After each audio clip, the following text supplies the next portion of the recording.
Tikulandireni nonse amene mumatitsatira pano pa Nyasaland TV. Lero tili ku Dreams Media Studio amene ali ma sponsors athu, ndipo tifuna ticheze ndi munthu wina makamaka pa nkhani zingapo zimene zachitika mdziko muno. Mdziko muno tikumachitika nkhani zingapo zimene zatekesa social media. Nkhani yoyamba ndiyokhudza mzimayi amene waphedwa kuchigumula. Nkhani yomvetsa chisoni, nkhani yonena kuti aliyense akayimva akumatuluka tiziphuphu pathupi siziya kudabwa kuti kodi kumalawi kuno kuchitikaso zinthu ngati zimenezi. Nkhani yachiwiri ndiyokhudza katswiri wa zojambula amene amadziwika ndi dzina loti VJ Kenny. Komanso nkhani ina imene inatekesa pamalawi pano ndi nkhani ya Anyamata makamaka amenewa amene amadziwika ndi dzina loti Anyamata Azikwanje. Tikhale tikukambirana nkhani imene ndi mzanga amene ndili naye mu studio muno. Mzanga, ine ndikufuna kuti tikulandire mu studio ino ya Dreams Media pomwe tikhale tikukambirana nkhani ziwiri zitatu. Tisanapite patsogolo ndi nkhani imene itangozipanga introduce kuti amene akutionera pakadali pano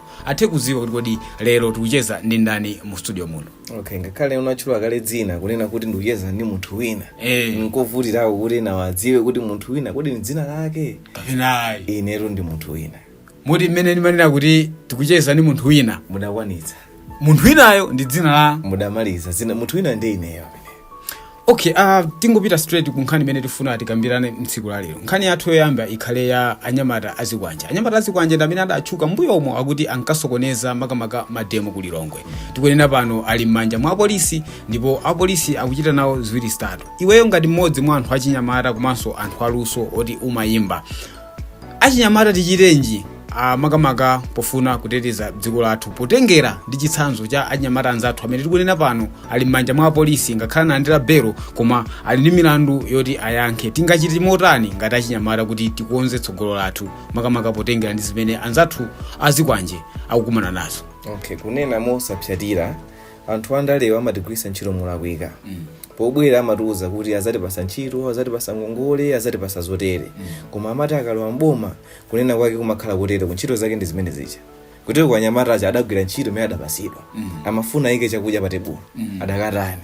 Nimombo zidakhalira. Amangoyenera kutero. Kuti kukonza kwake ndikuti boma ndikunena tikonzera Anyamata penipeni pomwe tikuyenera kukhala usati pongonena kuti sangalasa kuti kavote. Koma azakonze poti kazakhazikika takhazika koma Anyamata Azikwanje aja dakhala ine kuti anduza kuti kunyumba kulibe chakudya. Nditatene mukapite mumpite kunse mukasokoneze. Ndakapita kukasokoneza. Kuti kuene sikuti ndili mbali yawo kapena so ndinene kuti motere sindibe mbali. Koma ndakhala ine monga wachinyamata leroli chakudya kulibe kunyumba utenga chikwanje kasokoneze mademo ndakapita kukasokoneza. Akunena atipase cheni chogwirika chokhazikika kuti pasamakhale mpata onena kuti nganize kwanje mukatani mukasokone etu. So tikhuza kunena motsikimiza pano kuti blame yayikulu ikupita kuboma kuti achinyamata sakuwapatsa gawo lalikulu muzochitika za mbomamo. Sono tikamanena za manifesto ndi theory ndizongolemba tizatere mwa practical zikene zizamba kutani kuchitika. Achinyamata ambiri panopa ndi maluso ambiri kuma ntchito kulibe angokhala. Koma amati yabo makabwera tikupasani ngongole titere koma in the end achinyamata amagwisidwa ntchito ngati zimene zicha. Kutoka kamati ntchito 1 million Azikwanje acha ali mu 1 million anagwira ntchito anapasidwa ndalama. So no tikamati ntchito 1 million tipeze ntchito zeni zokhazikika kana ntchito zamanja kandu kalipentala koma osati tengani Zikwanje mupite kunsewo ndizolapika. Koma Anyamata alibe vuto lilonse adatumidwa enda masaka ndalama patalibe kuchitira mwino ndakhala ine ndemwe kuti kunyumba kulibe mafuta ophikira. Tengani Zikwanje kasokonezeni ndakapita kongo foti kusaka ndalama nangana asaje. Komano popita chitsogolo pozindikira kuti andale amene ankatumawo sizikwakhudza panopo akulowa ukhankhoti akukumana ndi apolisi zambiri zikuchitika. Ngati achinyamata tiphunzirenji pa zimene zikuchitira anzathu Azikwanje amenewo? Sono phunziro lalikulu. Sono achinyamata fetisaloza zala tisafulumire kunena kuti awadatere chifolo boma lapitali deso na Anyamata awo osokonezaso awandi enaso kuna mamva kuti akulanda na migodi tere chomwe chimayena kuchitika achinyamata timenera tikhale pamodzi tiganize mofatsa. Boma ilili tilipase pressure loti lithandize osati tizidikira kuti boma litipasa chani. Fati tikadikira kuti boma litipasa chani olatonjeze kuti zidya katatu sikuti president azabwera kwanu kuti inotengane bread inotengane yote siyonjo. Akwena atipange empower nditi apase pressure atipange empower atipase ntchito apart from that ntchito zamanja atipase makoleji awa zamanja zotere zichulukire tikhale ndi maluso osiyana. Chabwino komanso tisana pitirire ndi program athu nonse amene mukutionera tangopanga ni subscribe, like, comment komanso share chifukwa zimenezo zimene zimatipasa ife mphamvu kuti tipitirize kumachita zimene tikuchita pakadali pano. Mu studio muno ndi munthu wina, dzina lake limene lili munthu wina, ndipo tikugadabula kukambirana nkhani zosiyanasiyana zimene zakhazi kuchitika pa Malawi pano. Ase suti we ndi ine tathana pano chifukwa nkhani zimene zachitika pa mpanje pano ndizochuluka kwambiri. Tentiloweni nkhani imenenso yatekesa masiku angapo amene apitayo yokhudza katswiri wazojambula amene amadziwika ndi dzina loti VJ Kenny. VJ Kenny akutchulidwa kuti adachita zinthu zosaweruzika, makamaka kuchita chisembwere ndi nyama mtsikana wachichepere. Komanso kuti anangochita chisembwere choti ayi anamusunga mukakamiza kunyumba kwake, zimene ziru ndi malingana ndi zimene apolisi komanso akubanja ayankhula. Iweyo utayimva nkhani yonse ya VJ Kenny, maganizo ako ndi otani kuti ukamuona VJ Kenny ndiye nkuiona nkhani imeneyi? Iweyo what's your take on this story? Okay, inecho yambirira monga munthu wa bambo ndinalo khumudwa kuona azibambo anzanga ali pambuyo pomunena VJ Kenny kuti walakwisa akuyenera akhale avutike. Tikamakamba za sexuality azibambofe tikangoona timakhala kuti mutu sukugwira. Kutengeranso ndi mwana ucha mwana muyikira kuti munthu wa bambo sadakachitira mwina ayi. Komano kupita pasokolo munga VJ Kenny monga munthu amene naso naye akonze mbali yake, amabwera nkumalalika kuti zimene zinzolakwika pamene yakuchita zomwezo. So when you practice what you preach, when umapanga practice zimene ukuwauza anthu kuti adani. So anthu anakondwera kwambiri ife anaona kuti ndi VJ Kenny tu akumanena kuti mabadi ana anjoka. Ndinaona post ya Tamia Jama ilo kuti njoka inali nkabudula mwakemo. Njoka nayo limodzi. Adainayo limodzi. So zonsezi zimabwera backlash imabwera ife VJ Kenny pasogolada sogoza unena kuti wandu oyipa wandu otere. Tikamakhala pa munthu tizorale signs of focus zake. VJ Kenny chofoka ndi chichi chambweresa paka pa news alesa kutani akudziwa. So tikamalangiza kamene tikamasogoza sikulakwika asogozeni anthu ukuzoti weso kwenda njira iti yomwe tisakhale anthu okamba zina komanso mbali sikuti ine ndinasankha nazo kuti VJ Kenny walowa ineso zidaniyasa kuti sizayendepo. Komano at the end of the day monga azibambo tiye ntione kuti zinthu ziye ziyenda motani. Kunali anthu ena makamba kuti asikana anthu amene akulakwisa. I think kunali madebate anthu amakangana pa social media azimayi asikana amene akulakwisa tikuyenera tikhale basa Anyamata tikhale pamodzi tione kuti zinthu ziyende motani. Otherwise sexuality yetu kangoitengera momwelere spirituality of life kunena mwa VJ Kenny. Spirituality of life zina zitisiye zizidusa ndithu. So makamaka tipange focus kwambiri makamaka pa debate imene anthu akuyikamba.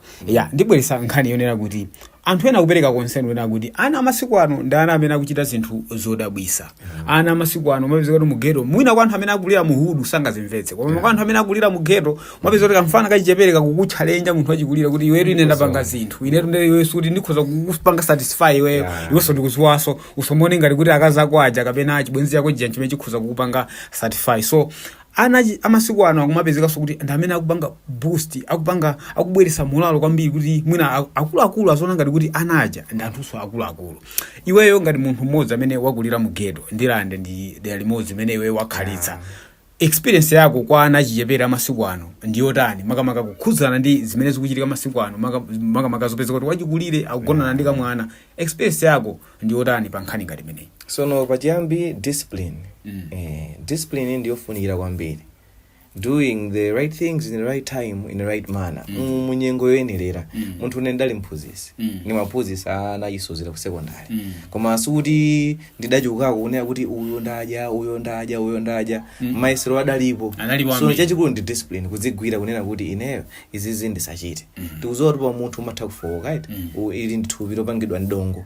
Komano discipline cheko isogoza kuti izi pamawa zizabala izi. Nanga VJ Kenny amazoti pamawa zabala mpaka polisi samadziwa. So nthawi zambiri ziona ma consequences kuti ndikapanga izo zotsatira zake zakhala zotani. So ndikutengera ndi experience yanga mwenda khala mugeto discipline ukazigwira kuti ine idzi ayi to basi sizitheka.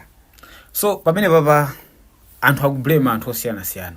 Ena akublema mzibambo, ena akublema ana amasiku ano kuti ana amasiku anonso akumakula mtima kamafika zakati ena amakhala kuti alidziwa dziko moposa mwinanso munthu amene ali zaka 30.